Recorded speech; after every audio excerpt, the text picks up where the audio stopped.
본문은 여섯째 나팔과 일곱째 나팔 사이에 놓인 막간입니다. 우리가 막간에 대해서 앞전에 또 살펴보았습니다. 오늘 또 막간이 나옵니다. 그런데 막간이 짧은 게 아니고 10장부터 11장 14절까지 막간이 이어집니다. 그리고 이제 15절에 드디어 일곱째 천사가 나팔을 불게 되는 그런 겁니다. 그래서 여섯째 나팔 불고 난 뒤에 일곱째 나팔이 불기 전에 그 사이에 이 말씀들이 주어지고 있습니다. 우리가 이 7중 심판 이것들은 이 마지막 심판 일곱 나팔 그 다음에 일곱 대접 심판 이게 심판의 끝입니다. 첫째부터 일곱째까지 있는데 이 일곱째 심판이 끝나면서 이제는 모든 심판이 완결되고 우리 주님께서 다시 오시고 이런 일들이 벌어지는 겁니다. 그러니 이 여섯째 나팔이 불리고 난 뒤에 일곱째 나팔이 불기 전에 이 막간이 주어지고 있는 겁니다. 그렇다는 얘기는 우리 7장의 막간을 살펴보았었습니다. 여섯째인과 일곱째인 사이에 막간이 있었습니다. 첫째인과 둘째인, 첫째 나팔과 둘째 나팔 이럴 때 막간이 아니고 마지막 인과 마지막 나팔이 그 심판 재앙 직전에 막간이 있다는 얘기입니다. 뭔가 의미심장한 거죠. 왜냐하면 마지막 인 일곱 번째, 그 다음 일곱 번째 나팔이 심판의 끝인 거죠. 왜냐하면 7중 심판은 일곱 인 심판하고 끝나고 난 뒤에 일곱 나팔이 또 다른 심판으로 새로운 것이 처음부터 진행되는 이것이 아니다고 말씀드렸습니다. 혹자는 이 나선형 구조로 점진적으로 이 일곱 심판 삼중적인 것이 거의 동일한 의미를 갖고 있는 거다. 그러나 나선형 구조로 점진적으로 심판이 강화되어 간다. 이렇게 표현하기도 합니다. 그러니 21개의 심판이 나란히 시대 속에서 이어지는 그런 게 아니고요. 이 7중 심판이 세 가지로 강화되어 가는, 심화되어 가는 이런 식으로 심판이 진행되는 겁니다. 심판의 의미들이 거의 유사하다는 얘기죠. 그러니 마지막 7인, 7나팔, 7대접 이때 일곱 번째 이것들이 종말의 때, 마지막 때를 직전에 일어나는 그러한 것으로 생각을 한다 얘기입니다. 그러니 오늘도 일곱 번째 나팔 직전에 막간이 주어지고 있다는 것은 이 막간의 내용이 어떤 것인가를 살펴보는 것이 마지막 때 이 땅에 있는 교회들에게 뭔가 던져주는 메시지가 있을 것이다. 아마 그것이 무엇인가를 우리가 한번 살펴봄으로써 그때를 준비하는 데 있어서 도움이 되지 않겠느냐. 이런 말씀을 드릴 수 있습니다. 막간이 두 가지라 그랬죠. 오늘은 이 힘센 천사가 가지고 있는 이 두루마리를 요한이 받아먹는 이런 내용입니다. 그리고 11장 다음 주에 살펴볼 게 유명한 두 정인의 사역입니다. 이것이 이 요한은 교회를 대표하는 인물입니다. 두 정인도 마찬가지고.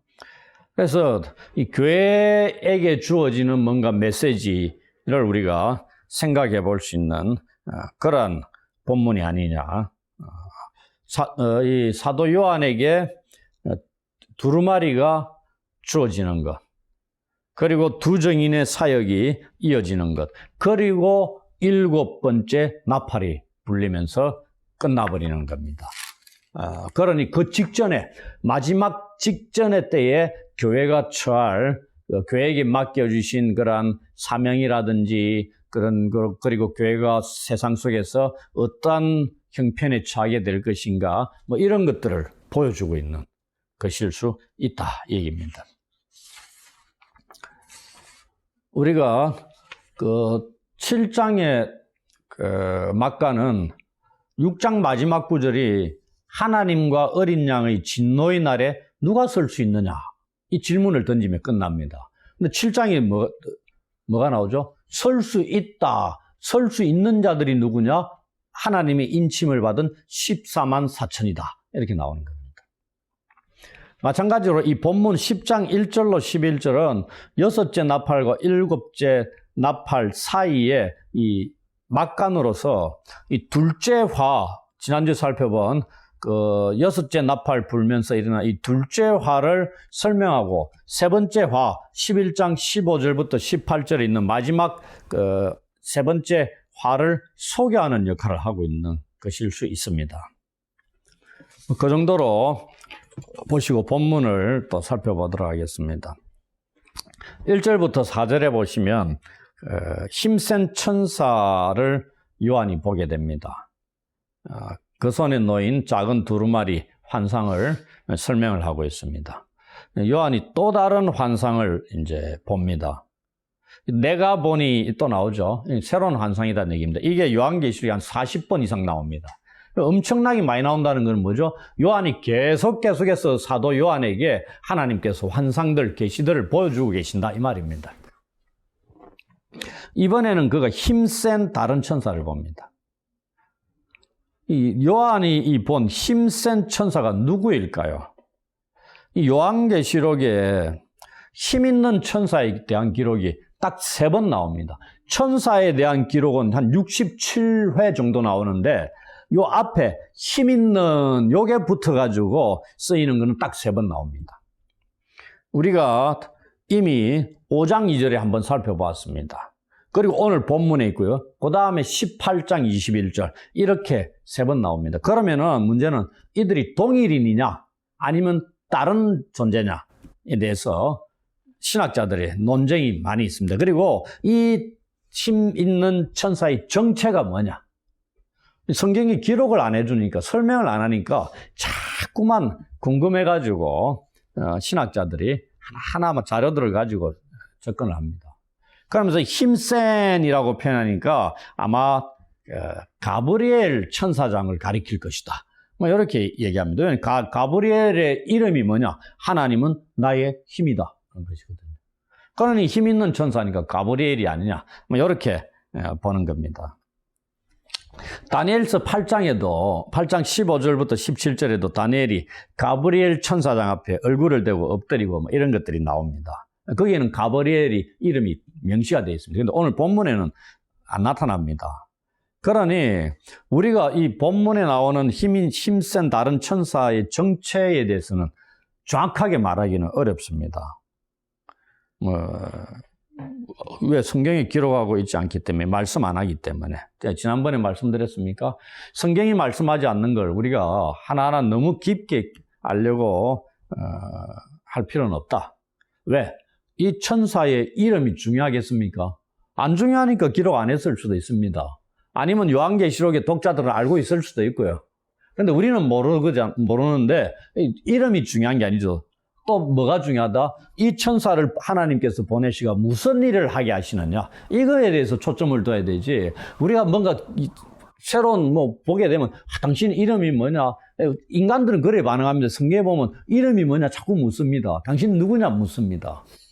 내가 그래서 뭔가의 관계 끈을 만들어 놓고 혹 잘못하다가는 천사 숭배까지 나갈 수 있는 겁니다. 그런 것들을 철저히 금하는 겁니다. 엎드려 경배하게도 금지시키죠. 경배는 오직 하나님께. 이렇게 천사들도 다 그래 합니다. 자기들은 경배를 받을 수 있는 존재가 아니니까요. 하나님의 수종되는 자들 혹은 우리 구원받은 자들의 수종되는 자들 이런 역할을 하는 자들이지 경배를 받을 수 있는 자들이 아닙니다. 그러니 그 천사들의 존재에 대해서 너무 자세하고 구체적으로 위대한 것들을 막 밝히고 이럴 필요는 없다는 얘기입니다. 왜? 하나님이 보내셔가 일을 하는 종들이니까. 무슨 일을 하나님께서 보내셨느냐 여기에 관심을 기울여야 되지 그가 누구이냐에 대해서 자꾸만 관심을 기울일 필요는 없다 이 말입니다. 그래서 어떻게 보면 이름을 밝히지 않았을 수도 있다 그래 생각을 합니다. 단지 천사들 중에도 이 앞에 뭐가 붙었다고요? 힘 있는 힘센이 붙었으니까 천사들 중에 어떻다는 얘기입니까? 이 천사보다 힘이 없는 천사들도 많을 수 있다 이 말입니다. 천사들이 만약에 수가 1억이다. 1억이 기계처럼 판박이로 공장에서 만든 기계처럼 모든 역할도 똑같고 힘도 똑같고 이런 게 아니다 이 말입니다. 천사들 등급이 있다 그랬죠. 그 힘도 다르고 역할도 다르기 때문에 우리가 그 뭐 공장이나 회사도 하는 역할에 따라서 힘이 필요한 사람, 두뇌가 필요한 사람, 뭐 관계가 필요한 사람, 말이 필요한 역할 다 다르잖아요. 그 천사들도 그렇다 이 말입니다. 악한 사단과 대적하는 미가엘 천사장이나 전투를 하게 될 때는 강력한 힘이 필요한 거죠. 근데 그냥 소식을 전달하는 정도라 그러면 강력한 힘이 필요 없습니다. 가가지고 메시지를 그냥 전하고 오면 되는 겁니다. 뭐 이런데 이 천사는 힘센 천사다. 힘이 있는 천사다. 막 그렇게 기록을 하고 있는 겁니다. 그러니 등급 속에서도 조금 비교적 높은 위치에 있는 천사일 것이다. 이 정도만 생각할 수 있는 거죠. 대신에 천사에 대한 묘사가 아주 정교하고 장엄하고 길게 나와 있습니다. 특별한 경우다는 얘기죠. 보시면은 한 4가지 정도로 나오는데 첫 번째, 구름을 입고 하늘에서 내려오고 있습니다. 이 구름은 성경에 보면은 하나님이 타고 이동하고 막 이런 운송수단 역할을 하기도 했습니다. 또 영광스러운 하나님이 영광스러운 분이니까. 근데 하나님이 임재하신 것을 그 현장에 있는 인간들은 확인이 안 되죠. 하나님이 눈에 보이지 않으시는 분이니까. 그런데 하나님이 그곳에 임재하셨다는 걸 뭘로 나타낸다? 구름이 나타내 준다는 얘기입니다.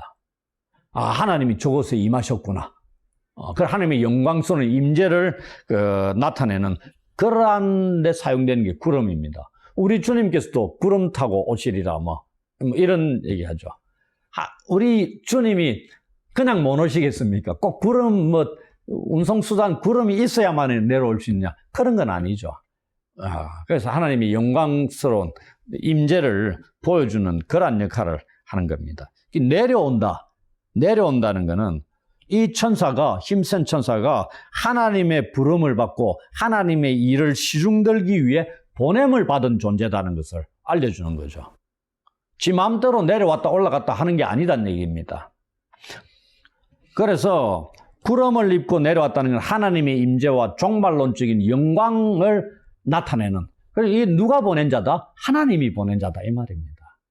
거의 하나님의 후광을 입고 내려온 자다는 얘기죠. 그 얘기입니다. 이 천사가 어마어마하게 영광스러운 존재다 이게 아니고 그 얘기입니다. 그 다음에 두 번째, 겉머리 위에 무지개가 있다. 이 무지개도 우리가 노아 홍수 때도 보지만은 하나님의 자비를 나타내는 겁니다. 그러니까 이 천사가 하나님처럼 그런 게 아니고 예수님과 같은 급의 존재 이게 아니고 하나님으로부터 받은 자로서 하나님의 뭔가 대신 하나님이 직접 와가지고 일들을 이게 아니고 하나님이 보내시면서 보낸 자로서 입증하기 위한 그런 것들을 그에게 나타내게 하는 그런 것이다. 이 무지개는 이 하나님의 영광과 이 자비를 나타내는 거고, 세 번째, 그 천사가 해 같은 얼굴을 가지고 있고, 네 번째, 그의 발은 불기둥 같다 이렇게 되어 있습니다. 이거는 우리가 계시록 1장 16절 같은 데 보면은 주님의 모습을 연상케 하는 그런 겁니다. 그러니 이 천사가 뭐냐면은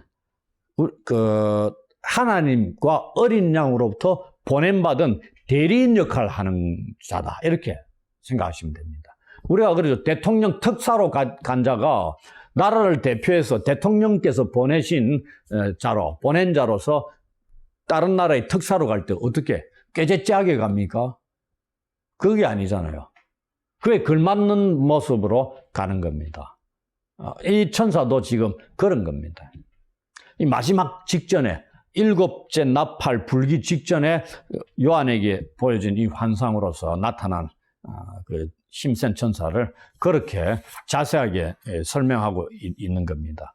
그러니 중요한 거는 여기서 우리가 생각을 해야 되는 거는 이 천사는 하나님으로부터 보냄받은 이 대리인 역할로서 권위를 가지고 있는 걸 이렇게 표현하고 있구나. 이렇게 생각을 하시면 되겠습니다. 그리고 또 다른 묘사가 이어지는데 2절에 보시면은 그 손에 펴놓인 작은 두루마리를 들고 있다. 이렇게 돼 있죠. 이 두루마리, 여기는 그냥 두루마리라도, 작은 두루마리라고 되어 있습니다. 이 두루마리를 우리가 어디서 봤어요?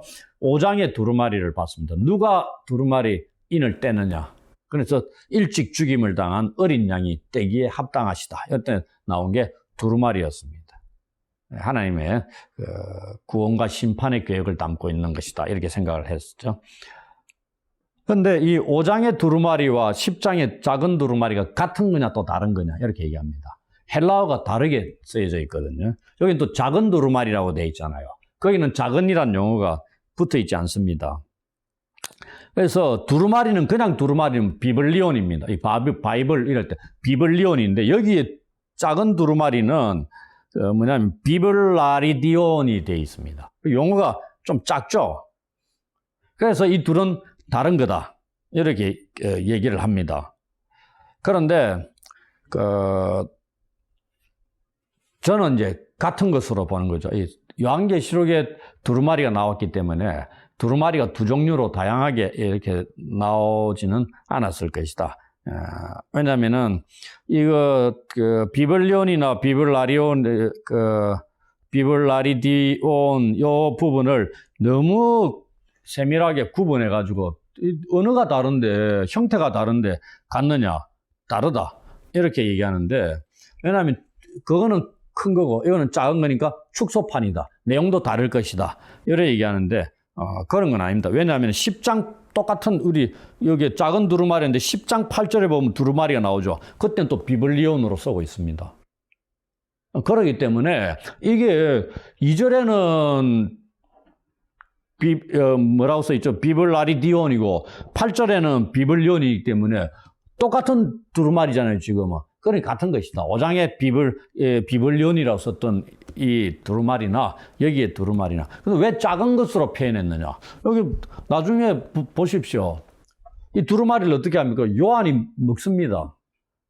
두루마리가 이렇게 큰 두루마리, 우리가 성경 두루마리 유대인들이 쓰던 그걸 입에 넣어가 먹을 수 있겠습니까? 입에 넣어서 먹을 수 있는 사이즈로 작다는 얘기입니다. 그리고 힘센 천사가 모양들 보십시오. 크기 얼마나 큽니까? 한쪽 발이 땅에 한쪽 발이 바다에 이렇게 닿고 서가 있습니다. 어마어마한 거인으로 그려지고 있습니다. 그 손에 두루마리가 있으니까 크게 보이겠습니까? 작게 보이겠습니까? 작게 보이는 거죠. 그 다음에 또 요 안에 입에 넣어서 먹어야 되기 때문에 그러니 똑같은 건데 사이즈만 그렇게 작아졌다 이 말입니다. 그걸 가지고 언어상으로 너무 깊게 차이점을 둘 필요는 없지 않느냐, 뭐 그렇게 생각하면서 이것은 같은 것으로 보는 게 낫지 않겠느냐 이 말씀을 드립니다. 여기에 표노인이라고 또 되어 있습니다. 5장에는 어떻게 됐어요? 인이 붙어 있었습니다. 근데 이 10장에는 그 두루마리가 다 펼쳐져 있습니다. 활짝 펼쳐져 있다는 얘기는 이게 어떻게 곧 시행될 것이다 이 말입니다. 그 얘기 아닙니까? 그 5장에서는 어린 양 대신 예수께서 인을 하나씩 떼면서 심판이 시행되고 이제 다 펼쳐져 놓여져 있는 겁니다. 때가 가까웠다는 얘기죠. 이 표노인이라는 게 현재 완료 수동태입니다. 그 말은 단순히 그냥 열려있는 상태가 아니고 이전에 누군가 행위에 의해서 이 책이 열려져 있었다는 것을 알려주는 겁니다.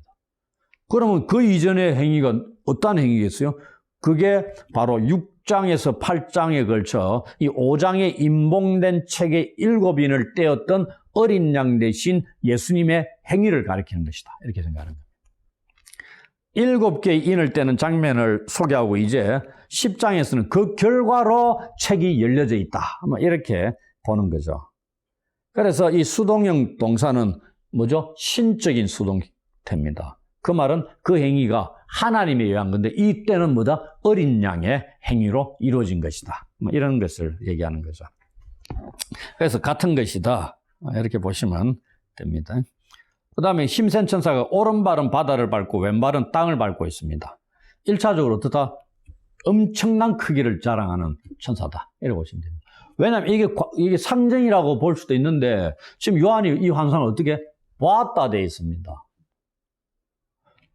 이 천사를 본 겁니다. 보니까 서 있는데 한쪽 다리들이 땅과 바다를 밟고 있는 겁니다. 여러분들 그 지구상에 그렇게 서 있는 본 적 있습니까? 없죠. 이 천사는 그렇게 서 있었다 이 말이에요. 요한 앞에 그렇게 나타나는 거예요. 이 땅과 바다는 뭐예요? 온 세상입니다. 그래서 상징적으로 온 세상에 딱 내려와가지고 뭔가 메시지를, 하나님의 메시지를 전하는 겁니다. 그 메시지가 온 세상을 향한 것이다. 이렇게 생각하는 거죠. 그리고 이 힘센 다른 천사는 사자가 부르짖는 것까지 그같이 큰 소리로 외치고 있다. 이렇게 합니다. 이게 뭐냐면 듣는 청중들이 모두 다가 들을 수 있게끔 한다 이 말입니다. 큰 소리로. 이 큰 소리라는 거는 소곤소곤 하는 게 아니죠. 중요한 선포가 필요할 때 등장하는 표현이었습니다. 이 구약 성경. 그 다음에 신약 이 요한계시록에서도 이 표현이 큰 소리로 이 구절이 굉장히 많이 나옵니다. 중요한 선포가 그 뒤에 이어진다고 보시면 됩니다. 이때 7 우레가 소리를 내어서 말을 합니다. 우리는 오늘 이 본문에 유일하게 우레들이 실제로 소리를 내어 말을 하는 것을 봅니다. 그래, 천둥과 번개가 말을 하는 것 들은 적 있습니까? 근데 여기에 7 우레가 말을 합니다. 유일한 기록 본문입니다. 그래서 저는 이 7 우레가 말을 한 것을 우리가 하늘에 계신 하면은 무엇을 나타내냐면은 유대인들은 하나님의 이름을 함부로 못 불렀습니다. 거룩해가지고. 그러니까 하나님 나라를 뭘로 바꾸겠어요? 하늘나라, 천국 이렇게 바꾸는 겁니다.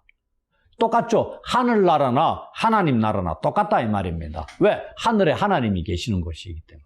이렇게 얘기합니다. 여기도 7 우레가 소리를 내어서 말을 하죠. 이거는 좀 우회적으로 이 내용들은 하나님이 말씀하시는 것으로 하나님의 말씀을 대언하는 그런 것으로 우회적으로 표현하는 것이 아닌가 이렇게 생각하기도 합니다. 어떤 자는 이 10장 4절의 이 음성을 예수님의 음성이다 이렇게 얘기하기도 하고요. 예수 그리스도의 음성이다 이 부분은. 저는 이제 7 우레가 그런 우회적으로 유대인들의 그런 배경 속에서 그런 식으로 생각할 수 있지 않겠느냐 말씀드릴 수 있습니다. 7 우레가 말을 할 때 요한이 딱 기록을 하려고 하죠. 이 말을. 그런데 하늘에서 소리가 납니다. 하늘에서 소리가 난다는 거 이거는 나중에 8절에 다시 나옵니다. 하늘에서 내게 들리던 음성이 또 내게 말하는 이것은 우리가 하나님의 음성으로 하나님의 말씀하심으로 혹은 어린 양 그리스도의 말씀으로 생각할 수 있지 않느냐 이렇게 충분히 생각할 수 있습니다. 그 내용이 뭐냐면 7 우레가 말한 것을 임봉하고 기록하지 말라 되어 있습니다. 이 7 우레가 말한 것은 임봉하고 기록 안 한다는 얘기는 어떤 얘기? 집행이 안 될 수도 있다는 얘기입니다. 임봉한 거는 인을 친 거는 실행이 안 되는 겁니다. 인을 떼야만이 실행이 되죠. 이 내용은 그래서 딱 봉함되어 있다는, 봉인되어 있다는 얘기입니다. 그럼 내용을 알아요, 몰라요? 모르는 거죠, 우리는. 그럼 더 이상 우리 더 알 수가 없는 겁니다. 이 내용은 시편 29편 3절을 배경으로 하고 있습니다. 시편 29편 3절의 내용을 여호와의 소리가 물 위에 있도다. 영광의 하나님이 우레소리를 내시니 여호와는 많은 물 위에 계시도다. 이 우레소리를 바라시는 여호와 하나님에 대한 기록이 여기에 나옵니다. 그것을 배경으로 하고 있는 그런 말씀으로 여호와의 소리, 이건 하나님이 임재하는 겁니다. 소리가 들려온다는 거, 여호와의 소리가 들리는 거, 그것에 하나님이 임재하시는 것을 나타내는 거죠. 그리고 이 임봉하다는 것은 이중적인 의미를 갖고 있습니다. 하나는 다니엘서 12장 4절을 반영하고 있는데 뭐냐면은 하나님은 교회가 그 내용을 알 때를 정하셨다는 얘기입니다. 그때까지 교회는 하나님의 뜻을 알 때까지 기다려야 된다는 얘기입니다. 동시에 이것은 7 우레에 대해서 하나님께서 주권적으로 소유권을 갖고 계시는 거다. 그 하나님 손에 있다 이 말입니다. 그 내용들을. 그래서 이제 요한은 우레 속에서 선포된 이 심판에 대한 하나님의 주권적 통제를 인정하도록 명령을 받는 거죠. 기록하지 마라 이 말입니다. 이어서 독자들에게 그 내용을 알리는 것이 금지되고 있는 겁니다. 그건 알리면 안 된다는데. 그래서 요한계시록에 기록이 안 돼 있는 겁니다. 네, 그걸 우리는 세부적으로 알 필요가 없기 때문에 우리도 더 이상 알 필요는 없습니다. 이어서 힘센 천사가 무엇을 하고 있는가를 5절에서 7절에 걸쳐서 기록합니다. 힘센 천사가 맹세를 하고 있습니다. 하늘을 향하여 오른손을 들고 맹세를 합니다. 맹세할 때 오른손 드는 것, 우리가 많이 보고 있죠. 대통령 선수할 때도 오른손 들고 합니다. 흔한 일입니다. 그리고 이제 이 맹세에 대한 책임을 지겠다는 얘기죠. 근데 맹세에는 대상이 당연히 있습니다. 이 천사가 맹세하는 그 맹세의 대상에 대해서 6절에서 우리한테 알려주고 있습니다. 세세토록 살아계신 이를 향해서 맹세하고 있습니다. 근데 이분이 누구냐? 쭉 뒤에 곧 하늘과 그 가운데 있는 물건이며 땅과 그 가운데 있는 물건이며 바다와 그 가운데 있는 물건을 창조하시니다. 이렇게 되어 있습니다. 세세토록 살아계신 이가 곧 하늘과 땅과 바다 가운데 있는 모든 만물을 창조하시니다. 이렇게 얘기하는 겁니다. 그러니까 그 유대인들의 우주관, 하늘, 땅, 바다. 이거는 전 우주를 가리키는 겁니다. 온 세상을 가리키는 겁니다. 그걸 창조하신 분이 세세토록 살아계시니고 이분을 향해서 이 천사가 맹세를 하는 겁니다. 세세토록 살아계신다는 얘기, 우리가 세세토록이라는 이거는 요한계시록에 자주 등장한 겁니다. 우리 1장에도 4장에도 보아왔던 거거든요. 이 영원하신 하나님을 가리키는 겁니다. 그러면서 그 하나님이 영원하신 하나님이 곧 누구시다? 창조주 하나님이시다. 이렇게 칭하고 있습니다. 요한에게 있어서 이 표현은 만물을 창조하신 이가 또한 만물을 자신의 구속적 목적이 성취되는 데까지 이끌어 가시는 주권을 가지신 분이다. 이것을 나타낸다고 보시면 됩니다. 그래서 창조주 하나님께서 그러한 온 세상 만물을 다스리시는 주권자이심을 보여주고 있습니다. 그 하나님께 지금 천사가 맹세하고 있습니다. 이 하나님의 통치 영역에서 벗어날 수 있는 존재가 세상에서 단 1도 없다는 것을 알 수 있는 거죠. 그리고 힘센 천사가 이 창조주 하나님, 영원하신 하나님께 맹세하는 내용이 뭐냐면은 6절 끝부분에서 7절에 걸쳐서 기록하고 있습니다. 지체하지 아니하리니 일곱째 천사가 소리내는 날 그의 나팔을 불려갈 때 하나님이 그의 종 선지자들에게 전하신 복음과 같이 하나님의 그 비밀이 이루어지리라. 일곱째 나팔 불면은 완성된다 이 말입니다. 그 막간이 그 직전에 주어지는 거잖아요. 그럼 어떻게 보면 오늘 우리 시대에 어울리는 그런 것일 수 있습니다. 지체하지 않는다는 게 무슨 말이냐면은 시간은 문자적으로 번역하면은 시간은 더 이상 있지 않을 것이다. 이 얘기입니다. 또 더 이상의 지체는 없을 것이다. 우리 성경 밑에 보면 시간이 다시 없으리니 이렇게 돼 있죠. 그 얘기입니다. 이 지체하지 않는다는 게 그런 의미인데 그 다음에 7절 맨 앞에 우리 개역개정 성경에는 생략되어 있는데 이 그러나라는 헬라어가 들어가 있습니다. 알라 이런 뜻이 알라라는 헬라어인데 그러나 그러니까 지체하지 아니하리니 그러나 일곱째 천사가 이렇게 우리가 번역이 됩니다. 이런 걸 왜 빼는지 모르겠어요. 그러나는 강한 반전을 나타내는 거잖아요. 지체하지 않는다. 그러나 일곱째 나팔이 불릴 때 하나님의 비밀이 완성될 것이다. 이 얘기입니다. 그러니까 지체하지 않는다는 것, 이게 뭐냐면은 이제 기다림의 시간이 끝난다는 얘기입니다. 우리가 5장입니까? 제단 아래에 순교자들이 막 우리를 신원할 때가 언제까지 기다리시면 막 얘기하죠. 이제 그 기다림의 시간이 끝날 때가 왔다 이 말입니다. 더 이상 연기가 없다는 얘기입니다. 하나님의 심판들이 발생하기 시작할 것이다. 마지막 때가 곧 이를 것이다. 그 얘기입니다. 이 재림이 바로 온다는 얘기가 아니고요. 그 얘기입니다. 재림이 바로 온다는 게 아니고 재림을 시작하게 하는 그런 사건들이 지체하지 않고 진행될 것이다. 그런 얘기입니다. 그게 뭐다? 일곱째 천사가 나팔을 곧 불게 될 것이다. 그때 하나님께서 그의 종 선지자들에게 전하신 복음과 같이 하나님의 비밀이 이루어질 것이다. 이 얘기입니다. 이 전하신이라는 게 뭐냐면 우리가 많이 유앙겔리안 이런 건 복음이잖아요. 이 얘기는 동사인데 전한다는 게 복음을 선포하다 이런 용어입니다. 구약의 선지자들에게 전한 것이 하나님의 복음이었다는 얘기입니다. 그것처럼 이제 일곱째 나팔이 불게 되면은 하나님의 비밀이 완성될 것이다. 그럼 하나님의 비밀이 뭐냐? 궁금하잖아요. 이 하나님의 비밀이라는 거는 우리가 11장 15절 일곱째 천사가 나팔을 불 때 이루어지는 겁니다. 이게 뭐냐면 세상 나라가 우리 주와 그의 그리스도의 나라가 된다. 그분이 세세토록 왕노를 하실 것이다. 하나님의 나라가 도래하는 겁니다. 새하늘과 새 땅이 도래하는 그런 것으로 보시면 됩니다. 그 간단하게 표현한 건데 하나님 창세기부터 계시록까지 진행되는 구원 사역들이 완성이 되는 거죠. 그렇게 보시면 됩니다.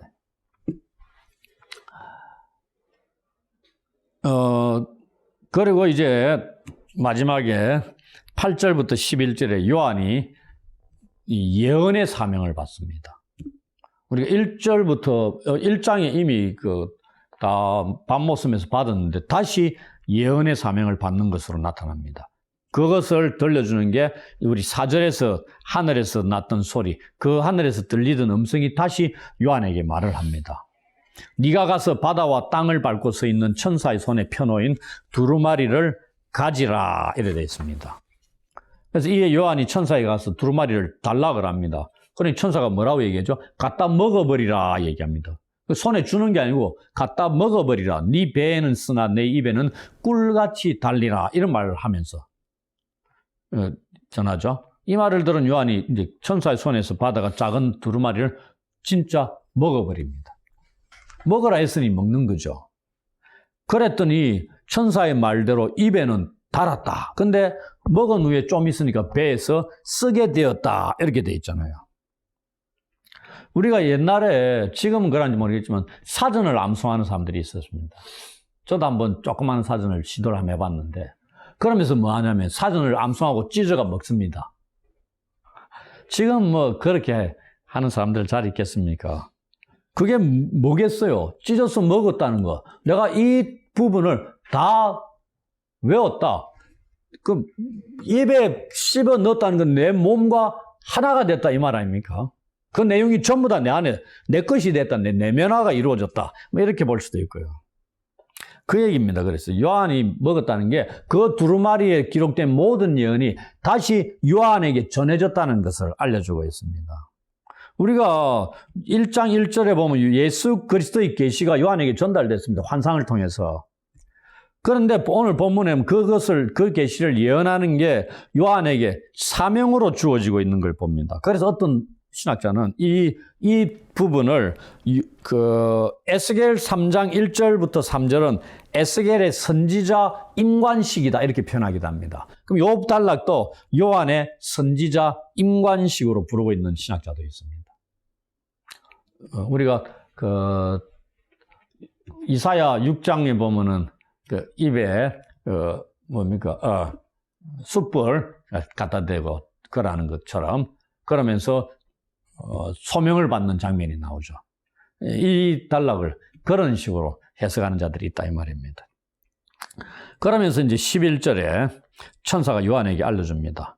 네가 많은 백성과 나라와 방언과 임금에게 다시 예언하여야 하리라 이렇게 되어 있죠. 우리가 백성과 나라와 방언과 임금 대신에 따르는 족속이라는데 이 요한계시록에 이러한 어구가 여러 번 나온다고 제가 말씀을 드렸죠. 한 7번 나옵니다. 근데 순서가 좀 다 달라요. 근데 이건 누구다? 모든 민족을 가리킨다. 그러니 네가 모든 민족에게 다시 예언해야 된다. 먹은 두루마리의 내용. 네가 두루마리를 먹었잖아. 그래서 하나님의 계시의 내용, 예언의 내용을 다시 전해야 된다. 언제까지? 7째 나팔 불리기까지. 그때 되면 끝나니까. 그 얘기입니다. 그래서 이러한 것들을 통해서 우리는 오늘 본문을 통해서 알 수 있는 것은 창세기부터 혹은 영원전부터 하나님께서 세우신 그 계획들이 하나님의 주권하에서 역사 속에서 진행이 된다는 얘기입니다. 한치의 오차도 없이 진행이 되는 거죠. 그것을 성취하시는 분도 하나님이고 성취의 때도 하나님의 주권하에 있다는 얘기입니다. 우리가 마음대로 할 수 있는 게 아니다 이 말입니다. 우리가 그래 얘기죠. 앞당기자 뭐 이런 표현들 하는데 하나님의 계획들을 우리가 뭐 땡겼다 늘렸다 마음대로 할 수 있습니까? 뭐 의지의 표현으로 볼 수도 있겠지만 그 계획들 창세 전부터 세우신 계획은 하나님의 프로그램은 하나님의 계획하에서 진행이 됩니다. 그래서 우리가 주권자 하나님의 주권에 대한 것이 요한계시록의 핵심 주제 중에 하나다. 이렇게 우리가 서론 시간에 살펴본 겁니다. 그리고 그것은 우리는 더디게 느껴질 수도 있죠. 이 요한계시록이 기록될 당시보다 2000년이 흘러도 이루어지지 않았습니다. 지금 이때 두 정인이나 아니면은 7 나팔 아직 불리지 않았잖아요. 2000년의 세월이 흘렀는데도. 그러면 뭐 앞으로 2000년도 지나도 별일 없겠네 이런 생각할 수도 있는 겁니다. 근데 성취의 때는 하나님 손에 있는 겁니다. 대신에 반드시 성취된다. 때가 되면 지체하지 않는다는 얘기입니다. 두 번의 기회가 없이 진행이 된다 이 말입니다. 그 전에 징조들이 있을 것이다. 심판이나 재앙의 요소들을 통해서 시대를 분별할 수 있게끔 하고 돌아올 기회도 제공하실 것이고 이런 것들이 주어진다는 얘기입니다. 그래서 우리는 예수님 말씀대로 시대를 분별할 수 있는 분별력을 가지고 있어야 되는 거죠.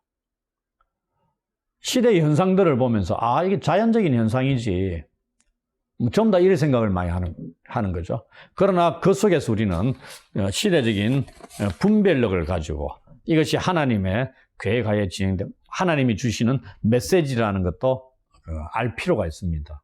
그래야 바른 반응을 하고 깨어 있을 수가 있는 거죠. 때가 왔구나, 때가 도래했구나 이런 것을 알 수가 있는 거죠. 하나님께서 맨날 필요할 때마다 나타나시가 뭐 한다? 이렇게 일주일 뒤에 뭐 해? 자, 지금 벌어지는 것 저거 내가 일으킨 메시지야. 이렇게 일일이 하나하나 나타나시가 모든 그리스도인들에게 말씀을 다 주셔야 됩니까? 그러지 않는다는 얘기입니다. 시대를 분별하라고 예수님 말씀하시잖아요. 그럼 시대를 보고 성경을 보면서 분별할 수 있는 눈을 가져야 되죠. 통찰력을 가져야 되죠. 그래야 준비를 하는 겁니다. 그게 없는 자들, 어두운 자들, 소경과 같은 자들 준비를 못하는 겁니다. 그리고 그들에게는 두 번의 기회가 있을 수 없다는 얘기죠. 굉장히 우리의 모든 영원한 시간 속에서의 삶이 결정되는 그런 중요한 거죠. 그래서 우리가 이러한 말씀들을 통해서 다시 한번 우리가 살아가는 이 시대를 제대로 분별할 수 있는 그러한 것들을 위해서도 도움을 입어야 되고 늘 성경을 묵상하고 살펴야 된다는 얘기입니다. 계시록만 볼 것이 아니라 창세기부터 성경 전체를 계속적으로 살피고 보는 그러한 일들을 통해서 늘 깨어있는 데 힘이 되는 그러한 자들이 되고 우리 주님 다시 오실 그 하나님의 비밀이 완성될 때 직전에 우리에게 맡기신 교회의 사명, 그리스도인의 사명들 이것을 잘 감당하며 살아가게 되기를 주의 이름으로 축원합니다. 아멘.